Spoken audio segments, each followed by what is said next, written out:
So hello guys, welcome back at my YouTube channel Imran mathematics classes. Guys आज हम इस video में class 10th के सामाजिक विज्ञान के इतिहास और भूगोल के मोस्ट वीवीआई सब्जेक्टिव क्वेश्चन को देखेंगे।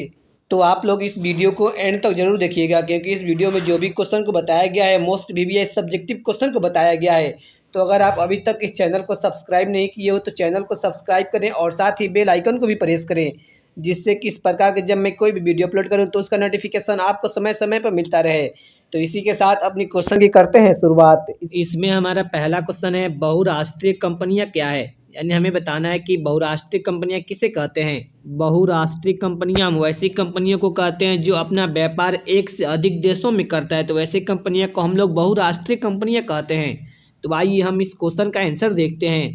कई देशों में एक ही साथ व्यापार और व्यवसाय करने वाले कंपनियों को बहुराष्ट्रीय कंपनियां कहा जाता है।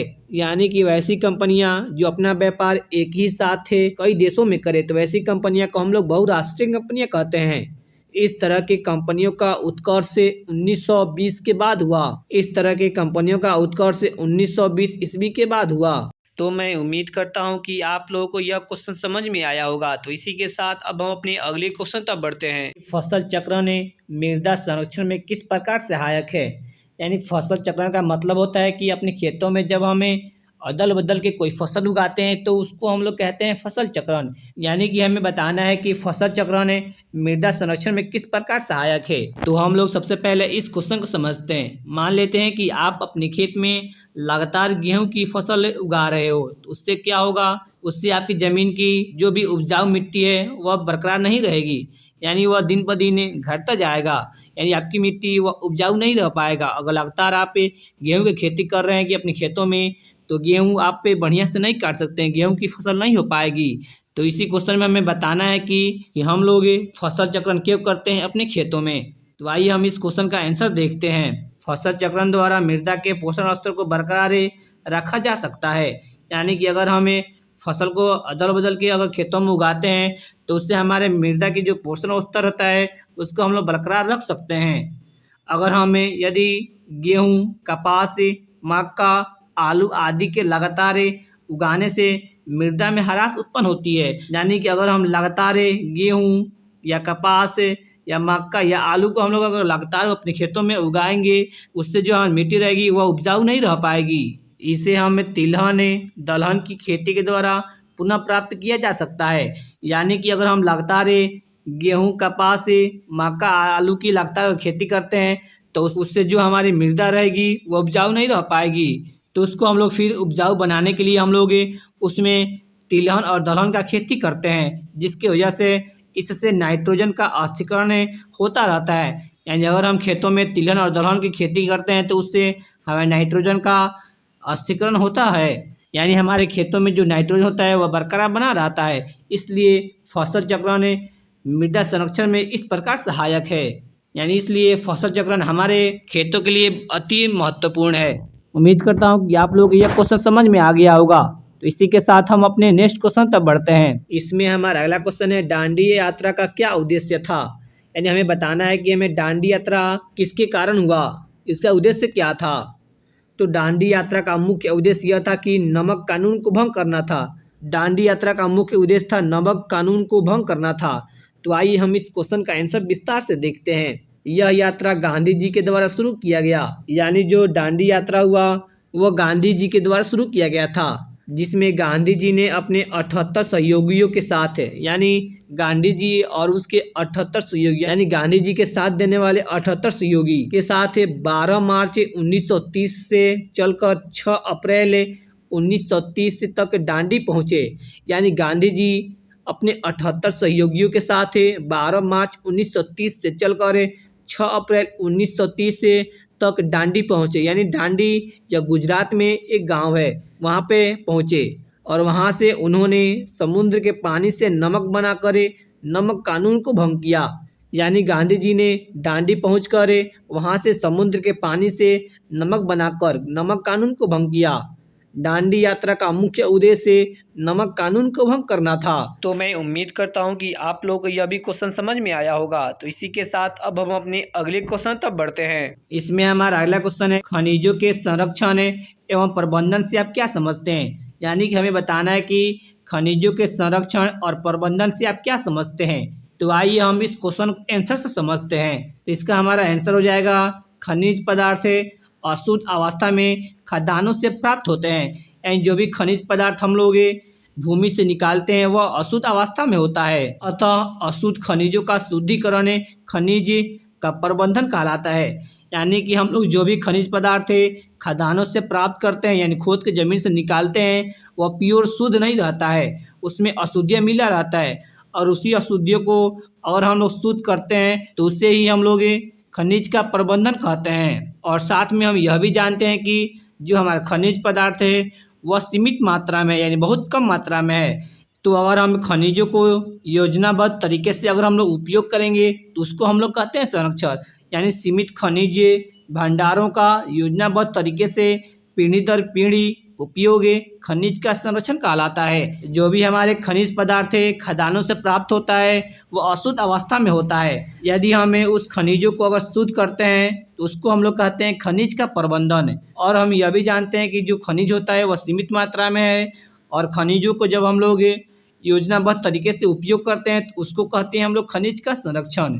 उम्मीद करता हूँ कि आप लोग यह भी क्वेश्चन समझ में आया होगा। तो इसी के साथ हम अपने अगले क्वेश्चन तक बढ़ते हैं। इसमें हमारा अगला क्वेश्चन है औद्योगिकरण ने मजदूरों की आजीविका को किस तरह प्रभावित किया। यानी कि हमें बताना है कि जब औद्योगिकरण हुआ तो उस समय मजदूरों की आजीविका यानी कि मजदूरों के रोजगार को औद्योगिकरण ने किस तरह प्रभावित किया। आजीविका को कहते हैं हम लोग रोजगार। तो आइए हम इस क्वेश्चन का आंसर देखते हैं। बाराबंदी प्रथा के अंतर्गत जमींदारों ने छोटे छोटे खेतों को खरीद कर बड़े बड़े फॉर्म स्थापित कर लिया। यानी जो बाराबंदी प्रथा था उसके अंतर्गत बड़े बड़े जो जमींदार थे उन छोटे छोटे खेतों को खरीद कर बड़े बड़े फॉर्म स्थापित कर लिया, जिसकी वजह से जमीन बेच देने वाले छोटे किसान मजदूर बन गए। यानी जब जमींदारों ने छोटे छोटे खेतों को खरीद लिया तो जमीन बेचने वाले जो किसान थे वह अब मजदूर बन गए।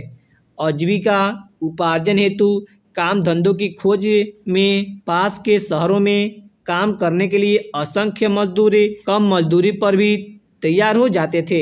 यानी कि जब किसानों ने अपनी ज़मीन को जमींदारों के हाथ बेच दिया तो वह मजदूर बन गए, जिसके वजह से मजदूरों ने अपनी धंधों के खोज के लिए पास के शहरों में कम मजदूरी पर ही वो लोग मजदूरी करने के लिए तैयार हो जाते हैं। इस तरह से औद्योगिकरण ने मजदूरों की आजीविका को प्रभावित किया। तो मैं उम्मीद करता हूँ कि आप लोगों को यह भी क्वेश्चन समझ में आया होगा। तो इसी के साथ हम अपने अगले क्वेश्चन तक बढ़ते हैं। इसमें हमारा अगला क्वेश्चन है पेट्रोलियम से किन किन वस्तुओं का निर्माण होता है। यानी हमें बताना है कि पेट्रोलियम से हम कौन कौन वस्तु का निर्माण करते हैं। तो आइए हम इसका आंसर देखते हैं। पेट्रोलियम से कई प्रकार की वस्तुओं का निर्माण होता है। यानी पेट्रोलियम से बहुत प्रकार की वस्तु का निर्माण होता है। इससे केरोसिन, डीजल, पेट्रोल की प्राप्ति होती है। यानी पेट्रोलियम से हम लोग केरोसिन, डीजल और पेट्रोल प्राप्त करते हैं। यह अनेक उद्योगों का कच्चा माल भी है। यानी जो पेट्रोलियम होता है वह कई इंडस्ट्री का कच्चा माल भी होता है। इससे ग्रीस, दवाएं, साबुन, प्लास्टिक, कृत्रिम रेशा इत्यादि भी बनाए जाते हैं। पेट्रोलियम से ही ग्रीस, दवाइयाँ, साबुन और प्लास्टिक के कृत्रिम रेशा को भी बनाए जाते हैं। और हम साथ में यह भी जानते हैं कि हमारा जो परिवहन यानी जो कि यात्रा करने का जो साधन होता है वह पेट्रोलियम पर ही निर्भर है। तो उम्मीद करता हूँ कि आप लोगों को यह भी क्वेश्चन समझ में आया होगा। तो इसी के साथ हम अपने अगले क्वेश्चन तक बढ़ते हैं। इसमें हमारा अगला क्वेश्चन है खूनी रविवार क्या है। यानी हमें बताना है कि खूनी रविवार क्या है। तो आइए हम इस क्वेश्चन को आंसर से समझते हैं। 1904-5 के रूसी जापानी युद्ध में रूस की पराजय। यानी जब 1904-5 में रूस और जापान के बीच जब युद्ध हुआ उसमें रूस की पराजय यानी हार हो गई।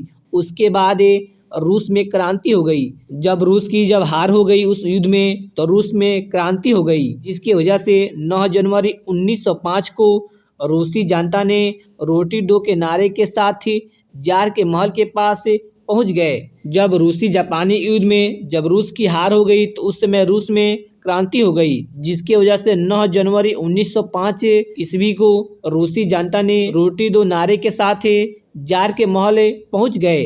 जार की सेना ने इन निहत्तों पर गोलियां चलाना शुरू कर दी। यानी जब लोगों ने रोटी दो नारे के साथ जार के जब महल पर पहुंचे तो उन पर जार की जो सेना थी उस पर गोलियां चलाना शुरू कर दी, जिससे हजारों लोग मारे गए। जब जार की सेना ने गोलियां चलाई उस समय हजार लोग की मौत हो गई। उस दिन रविवार के दिन था, इसलिए इसे खूनी रविवार कहा जाता है। जिस दिन यह घटना हुई वह रविवार था, इसलिए इसे खूनी रविवार कहा जाता है। यानी खूनी रविवार को एक दूसरे नाम से भी जाना जाता है, लाल रविवार, इसलिए इसे खूनी रविवार या लाल रविवार कहा जाता है। तो उम्मीद करता हूँ कि आप लोगों को यह भी क्वेश्चन समझ में आया होगा। इसी के साथ हम अपने अगले क्वेश्चन तक बढ़ते हैं। इसमें हमारा अगला क्वेश्चन है, वायु परिवहन के प्रमुख विशेषताओं को लिखें। यानी वायु परिवहन जैसे कि हम लोग हेलीकॉप्टर हुआ और हवाई जहाज हुआ, इसका प्रमुख विशेषता क्या है, यानी हमें बताना है। तो आइए हम इस क्वेश्चन का आंसर देखते हैं। वायु परिवहन के प्रमुख विशेषताएं निम्नलिखित है। यानी वायु परिवहन के ये सब विशेषताएं लिखी हुई है। तो आइए इसमें हमारा पहला विशेषता है, हवाई जहाज सीधी रेखा में उड़ान भरते हैं। यानी जो हवाई जहाज या हेलीकॉप्टर होता है वह सीधी रेखा में उड़ता है। इसका दूसरा विशेषता यह है कि यानी जो वायु परिवहन होता है बहुत ही महंगा होता है। इसका तीसरा विशेषता यह है कि इसके द्वारा तीव्रतम यात्रा संभव है। यानी कि हम लोग वायु परिवहन से बहुत जल्दी यात्रा अपना समाप्त कर सकते हैं। यानी कि हम लोग वायु परिवहन के द्वारा बहुत तेज़ी से अपना यात्रा कर लेते हैं। इसका चौथा विशेषता यह है कि यह परिवहन में ट्रैफिक जाम की समस्या नहीं आती है। यानी जो वायु परिवहन होता है उसमें ट्रैफिक जो जाम होता है उसकी समस्या नहीं आती है। इसका पांचवा विशेषता यह है कि प्राकृतिक आपदा के समय भी यात्रा में कोई रुकावट नहीं होता है। यानी जो प्राकृतिक आपदा जैसे बाढ़ आ गया या कुछ भी प्राकृतिक आपदा आ गया, उससे हमारे जो यात्रा होता है उसमें कोई भी रुकावट नहीं आता है। यही हो गया 5 प्रमुख विशेषताएं वायु परिवहन के। इसमें हमारा अगला क्वेश्चन है, रेशम मार्ग से आप क्या समझते हैं। यानी हमें बताना है कि रेशम मार्ग क्या है। तो आइए हम इस क्वेश्चन का आंसर देखते हैं। समरकंद, पर्शिया, सीरिया मार्ग को रेशम मार्ग कहा जाता है। यानी समरकंद, पर्शिया और सीरिया जो मार्ग है उसी मार्ग को हम लोग रेशम मार्ग कहते हैं। यह एशिया से यूरोप पहुंचने का व्यापारियों का मार्ग था। यानी जो रेशम मार्ग था वह एशिया से यूरोप पहुंचने का मार्ग था व्यापारियों का। इस रेशम मार्ग से 11वीं शताब्दी में चीन से कागज यूरोप पहुंचा। यानी इसी मार्ग के द्वारा 11वीं शताब्दी में चीन से कागज यूरोप पहुंचा। यानी सिंपल में हम कह सकते हैं कि रेशम मार्ग क्या है। रेशम मार्ग समरकंद, पर्शिया, सीरिया मार्ग को हम लोग रेशम मार्ग कहते हैं। इस रेशम मार्ग से 11वीं शताब्दी में चीन से कागज यूरोप पहुंचा। तो मैं उम्मीद करता हूं कि आप लोगों को यह भी क्वेश्चन समझ में आया होगा। इसमें हमारा अगला क्वेश्चन है, भारत की नदियों के प्रदूषण के कारणों का वर्णन करें। यानी हमें बताना है कि भारत की जो नदियाँ है वह प्रदूषण किसकी वजह से ज़्यादातर हो रहा है। तो आइए हम इस क्वेश्चन का आंसर देखते हैं। तो इसका आंसर हो जाएगा, भारत की नदियों के प्रदूषण के कारण निम्न है। यानी यहाँ पर 2 कारण लिखा हुआ है भारत के नदियों के प्रदूषण का। इसमें हमारा पहला कारण है औद्योगिक के अपशिष्टों का नदियों में गिराया जाना। यानी इंडस्ट्री के जो भी अपशिष्ट पदार्थ जो होते हैं उसको नदी में गिरा देते हैं, उससे हमारा नदी प्रदूषित हो जाता है। इसका दूसरा कारण यह है कि शहरी मल जल या कचरे को नदियों में गिराया जाना। यानी शहर या गांव के जो नाली होते हैं और या कूड़ा कचरा जो होते हैं उसको नदियों में गिराया जाता है, जिसकी वजह से हमारी नदियाँ प्रदूषित हो जाती है। यही इसका 2 प्रमुख कारण है। उम्मीद करता हूं कि आप लोगों को ये सभी क्वेश्चन समझ में आया होगा। आप लोग इस सभी क्वेश्चन को बढ़िया से याद कर लीजिएगा। तो यह हमारा लास्ट क्वेश्चन था। तो अगर आपको यह वीडियो पसंद आया हो तो वीडियो को लाइक करें और चैनल पर नए हो तो चैनल को सब्सक्राइब करें और साथ ही बेल आइकन को भी प्रेस करें, जिससे कि इस प्रकार की जब मैं कोई भी वीडियो अपलोड करूं तो उसका नोटिफिकेशन आपको समय समय पर मिलता रहे। तो thanks for watching this video.